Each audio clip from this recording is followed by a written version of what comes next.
परिवर्तन news channel में आप सभी का स्वागत है और ज्यादा से ज्यादा शेयर करें। पी अपडेट में सांपों से मौत के आंकड़ों को संबोधित करते हुए दवा एंटी वेनम के अभाव में कई किसान मजदूरों एवं मजदूरों का मृत्यु होते रहता है। लेकर सरकारों की उदासीनता रहता है। इसको रोकने को लेकर कोई पहल नहीं होता है। सही समय पर दवा मिलता है तो इस प्रकार के घटना को रोका जा सकता है। वही ललिता कुमारी गृहिणी ने झड़ते बालों की समस्या के कारण एवं इसे रोकने के लिए 5 कारगर उपाय बताई है। प्याज का रस, ग्रीन टी, हेयर मसाज, नीम और एलोवेरा के नुस्खे को अपनाने से बालों का झड़ना बंद होता है। नमस्कार, मैं डॉक्टर अरुण कुमार। सर्पदंश, असमय मरता एक गरीब भारतीय, आखिर क्यों नहीं मिल पाता इलाज। कोरोना महामारी के शोर में इस साल जून से अब तक के करीब 20,000 भारतीय अपने खेतों में सर्पदंश से मौत का शिकार हो चुके। देश भर में करीब 3 लाख लोग हर साल सांप के काटने का शिकार होते हैं। हर 10 मिनट में एक व्यक्ति की मौत इसके चलते हो रही है। स्वास्थ्य पर तमाम बड़े वादों और मिशन मोड़ वाले कार्यक्रमों के इतर सर्पदंश का यह जानलेवा सिलसिला पिछले 20 वर्षों से बदस्तूर जारी है। पूरी दुनिया में हर साल करीब 1.25 लाख लोग सांप के जहरीले दंश से मारे जाते हैं, जिनमें से लगभग आधे भारतीय होते हैं। ऐसे मौतें खेत में काम करते वक्त या गरीबों के साथ होती है जिनके पास पक्के घर और सोने के लिए ऊंचे पलंग नहीं है, जो मजदूरी के लिए जूते, रात्रि टॉर्च, दस्ताने जैसे साधनों से वंचित रहते हैं। जाहिर है, सर्पदंश का केंद्र गांव, गरीब, किसान और मजदूर ही है। शहरी इलाकों में केवल 3% सर्पदंश की मौत का खुलासा करने वाले शोध के अनुसार करीब 58,000 भारतीय प्रति वर्ष इसलिए मर जाते हैं क्योंकि उनके आवास के आसपास एंटी वेनम डोज या तो उपलब्ध नहीं होती है या अगर उपलब्ध है भी तो वहां ट्रेंड स्टाफ नहीं होता है। सांप के काटने के बाद अगले 1 से 2 घंटे निर्णायक होते हैं, लेकिन जागरूकता के अभाव में ग्रामीण पहले तो झाड़ फूंक के चक्कर में पड़ते हैं और जब अस्पताल की बारी आती है तो वहां एंटी वेनम की उपलब्धता भी नहीं रहती है। एक शोध के मुताबिक आधी से ज्यादा मौतें जून से सितंबर के महीनों में होती है, जब मानसून के साथ देश भर में धान, सोयाबीन, मूंगफली जैसी फसलों की पैदावार में किसान खेतों में लगे रहते हैं। देश में 1/4 घटनाओं के केंद्र महाराष्ट्र और गोवा, गुजरात है, लेकिन सर्पदंश से 70% मौतें 8 राज्य बिहार, यूपी, मध्य प्रदेश, राजस्थान, आंध्र प्रदेश, तेलंगाना सहित झारखंड, उड़ीसा और गुजरात में होती है। इनमें से सिर्फ हर वर्ष यूपी में 8700, बिहार में 4500 और आंध्र प्रदेश और तेलंगाना में मिलाकर 5200 लोगों की मौत सांप के जहर और एंटी वेनम नहीं मिलने के चलते हो रही है। समझा जाता है कि अन्य सभी मानकों में पिछड़े यूपी, बिहार जैसे बड़े राज्य इस मामले में भी गरीबों के लिए कुछ नहीं कर पा रहे हैं।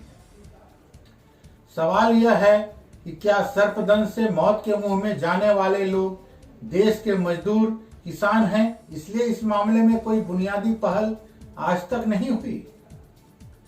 दरअसल हकीकत भी कुछ ऐसी ही है।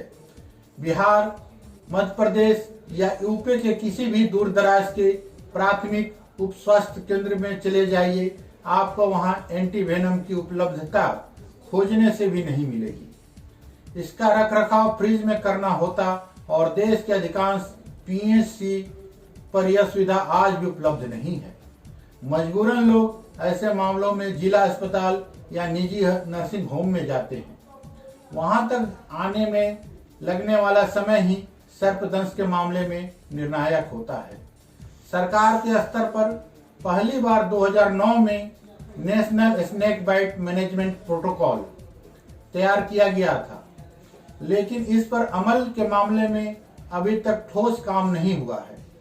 आज एंटी वेनम की बाजार में कीमत 550 रुपए है और इसका मानक डोज देने वाले ट्रेंड लोगों की देश भर में कोई ट्रेनिंग नहीं होती है। इसलिए कई लोग तो ओवरडोज के चलते भी मर जाते हैं या अस्थायी विकलांगता का शिकार हो जाते हैं। डॉक्टर का मानना है कि अधिकांश मौतों को रोका जा सकता है बशर्ते समय पर निर्धारित एंटीवेनम डोज उपलब्ध हो।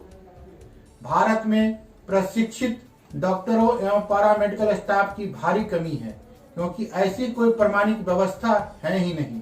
चूंकि इस डोज को बनाने में दवा कंपनियों को बड़ा फायदा नहीं होता है, इसलिए चुनिंदा कंपनियों में ही इसका निर्माण होता है। हालांकि वह इसकी तकनीकी दिक्कतों को भी एक वजह मानते हैं। एंटीवेनम भेड़ों और घोड़ों से बनाई जाती है, जो एक लंबी और खर्चीली प्रक्रिया है। साथ ही इसकी खपत डॉक्टरों एवं दवा कंपनियों के मध्य बदनाम पारंपरिक स्वव्यवहार का हिस्सा भी नहीं है। इसका संधारण कठिन होने से भी यह निजी दवा कंपनियों के लिए प्राथमिकता में नहीं रहती है।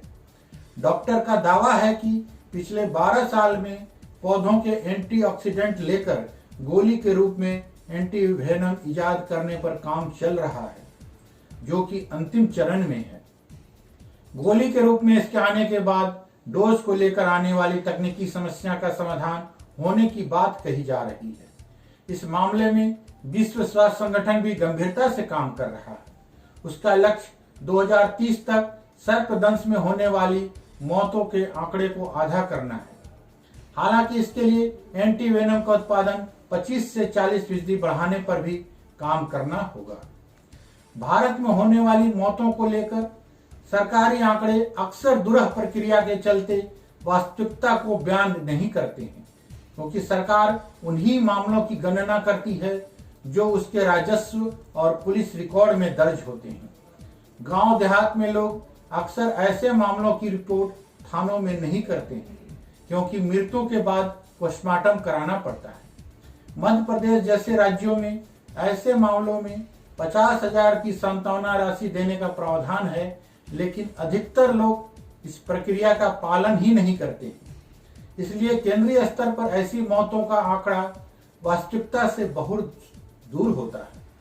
संभवतः इसलिए अन्य बीमारियों या कैजुअलिटी की तुलना में सर्पदंश को लेकर सरकार गंभीर नहीं है। बेहतर होगा कि देश की मौजूदा स्वास्थ्य नीति में सर्पदंश को दुर्घटनाजन्य चिकित्सा सुविधा के दायरे से बाहर निकालकर अस्थायी इलाज के मैदानी प्रावधान किए जाएं। चूंकि इसका केंद्र गांव है, इसलिए गांव में पीएचसी और सीएचसी स्तर पर एंटीवेनम की सहज उपलब्धता कम से कम मानसून के दौरान तो सुनिश्चित की ही जा सकती है। इस मामले पर शोध एवं प्रशिक्षण को बढ़ावा देने की भी सख्त आवश्यकता है। धन्यवाद। आपका अपना डॉक्टर अरुण कुमार। नमस्कार। इन 5 घरेलू नुस्खों से तुरंत रुक जाएगा बालों का झड़ना। इतनी जल्दी होगा फायदा कि यकीन नहीं कर पाएंगे आप। बदलती लाइफ स्टाइल, कुपोषण, समय पर ना खाना और लगातार बढ़ते प्रदूषण का असर बालों की सेहत पर भी हुआ है। खास बात यह है कि बालों का झड़ना एक आम समस्या हो गई है। हर दूसरा व्यक्ति इस परेशानी से जूझ रहा है। कई लोगों के बाल समय से पहले इतने झड़ जाते हैं कि उन्हें हेयर ट्रांसप्लांट करवाने पड़ते हैं। आइए आपको कुछ ऐसे उपायों के बारे में बताते हैं जिससे बाल झड़ने की समस्या चुटकियों में दूर हो जाएंगी। प्याज का रस। प्याज का रस बालों के लिए बहुत फायदेमंद होता है। ऐसे 1 से 2 प्याज ले और उसे पीस ले। उसके बाद प्याज के रस को स्कैल्प पर लगाएं। 1 से 2 घंटे बाद बालों को धो लें। ऐसा कम से कम हफ्ते में 2 से 3 बार करें। कुछ समय बाद आपको खुद ही फर्क दिखेगा। Green tea. बालों को झड़ने से रोकने के लिए ग्रीन टी भी अच्छा ऑप्शन है। इसके लिए ग्रीन टी के 1 या 2 बैगों को ले और पानी में मिलाएं। इसे स्कैल्प पर लगाएं। करीब 1 घंटे बाद सिर धो लें। ग्रीन टी में एंटीऑक्सीडेंट होते हैं जो बालों को झड़ने से रोकता है। Hair massage. हेयर मसाज भी बालों को झड़ने से रोकने में सहायता करता है। आप बालों की massage olive, coconut, canola oil से कर सकते हैं। मसाज करने से पहले तेल को हल्का गर्म करें, फिर हल्के हाथ से धीरे धीरे मसाज करें। इनको बालों में लगाने के बाद 4 घंटे तक छोड़ दें। फिर बालों को धोएं। नीम और एलोवेरा। नीम और एलोवेरा भी बालों को झड़ने से रोकने का काम करता है। यह दोनों जीवाणुरोधी होते हैं, जो बालों को न केवल झड़ने से रोकते हैं बल्कि दोबारा बाल उगाने में भी मदद करते हैं। बेहतर खान पान, विटामिन से भरपूर पोषण युक्त खाना भी आपके बालों की सेहत का राज है। अधिकांशतः बालों के झड़ने की वजह कुपोषण भी होती है। बेहतर होगा कि आप विटामिन सी और ई का सोर्स लें। यह स्पीच आपकी जानकारी बढ़ाने के लिए साझा किया गया है। किसी बीमारी के पेशेंट है तो अपने डॉक्टर से सलाह जरूर लें। मैं ललिता कुमारी, धन्यवाद।